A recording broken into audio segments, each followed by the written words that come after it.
Assalamualaikum warahmatullahi wabarakatuh. Nama saya Suprihatin, NIM 18620 560, Prodi PG PAUD Regular Plus. Mata kuliah bimbingan konseling dengan dosen pengampu Bapak Reza Lukmanda, MA.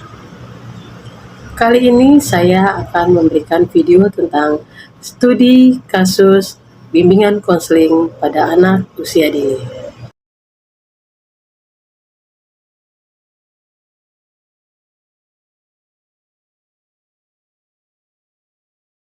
Dari pengamatan saya sebagai pendidik, anak ini mengalami masalah yaitu kesulitan dalam bersosialisasi, telat perkembangannya dibandingkan dengan teman-teman yang sebaya.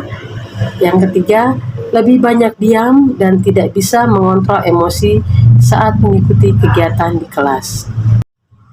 Faktor-faktor yang ada dari dalam anak tersebut yaitu lemahnya kemampuan berinteraksi, kurangnya kemampuan untuk menyesuaikan diri dalam kelas maupun dalam lingkungan.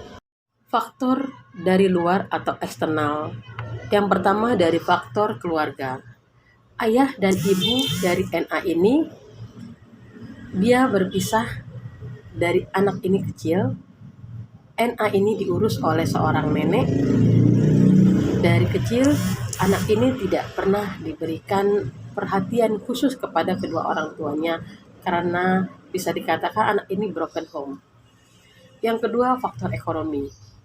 Karena orang tua ini sudah berpisah dan meninggalkan anaknya hanya diasuh oleh seorang nenek, bisa juga menyebabkan anak menjadi minder bergaul dengan teman-temannya, termasuk NA, kadang tidak bisa mengendalikan emosinya di dalam kelas.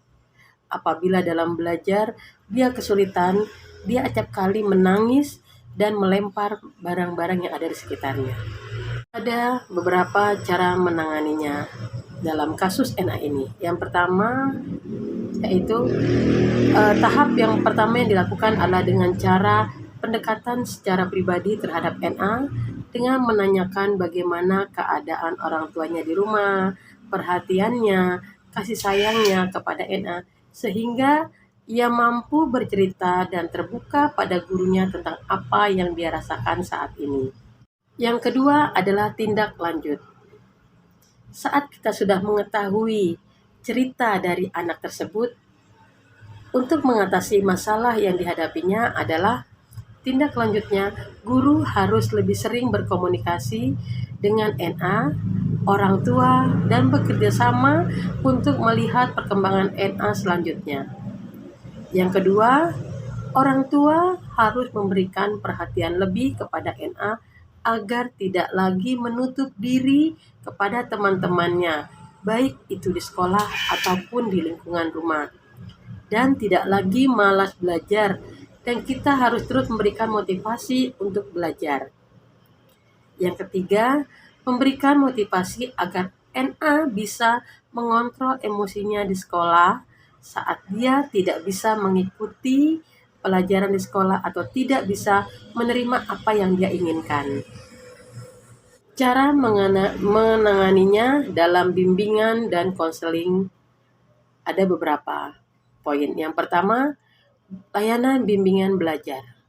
Dalam teknik ini, pemberian bantuan dilaksanakan dalam bentuk face-to-face antara pendidik dengan NA, dengan tujuan untuk membantu memecahkan masalah dari kasus NA agar NA bisa membuka diri dan mau bersosialisasi dengan teman-temannya agar NA mulai memperhatikan saat proses pembelajaran berlangsung di sekolah. Yang kedua, layanan konseling individual. Layanan ini memberikan konseling dalam proses belajar melalui hubungan khusus secara pribadi untuk mengetahui perkembangan NA dan mengentaskan permasalahan yang dihadapinya. Yang ketiga adalah kerjasama dengan orang tua. Kerjasama dengan orang tua bisa dilakukan dengan kunjungan ke rumah siswa atau home visit. guna mengetahui latar belakang dan kondisi siswa di lingkungan rumah. Komunikasi dilakukan dengan orang tua, terutama dengan ibu, agar memberikan perhatian khusus kepada NA dalam kaitannya dengan proses belajar di rumah agar anak termotivasi dan punya kesadaran belajar secara serius atas dasar keinginannya sendiri. Yang keempat adalah langkah evaluasi dan follow up.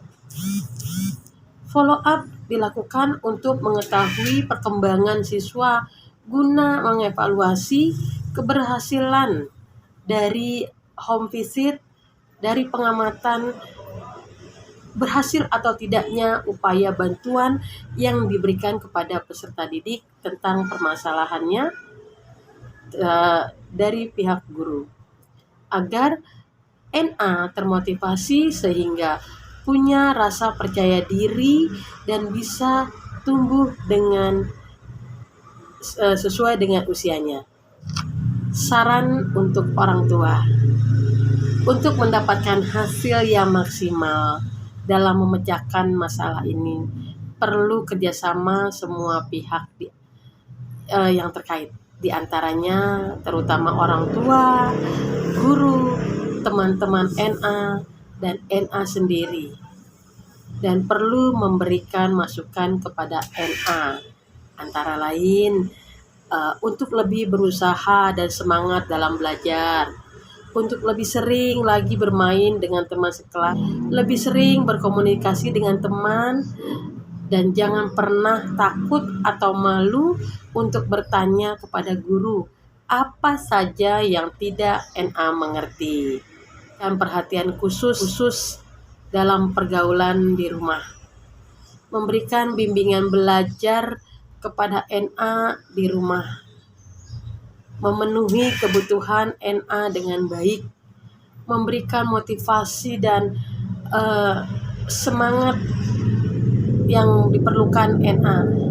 Memberikan perhatian khusus agar NA ini merasa dia itu diakui di dalam rumah itu, diakui dia sebagai anak, diakui dia keberadaannya di dalam rumah. Makanya saya berpesan untuk orang tua, hargailah keberadaan anak di rumah. Jangan tanya mau kita kepada anak, tapi tanyakan apa maunya anak kepada kita. Demikianlah video tentang studi kasus bimbingan dan konseling. Semoga bermanfaat. Lebih dan kurangnya saya mohon maaf apabila ada kesalahan dalam penulisan, dalam pengucapan. Saya akhiri. Wabillahi taufik wal hidayah. Wassalamualaikum warahmatullahi wabarakatuh.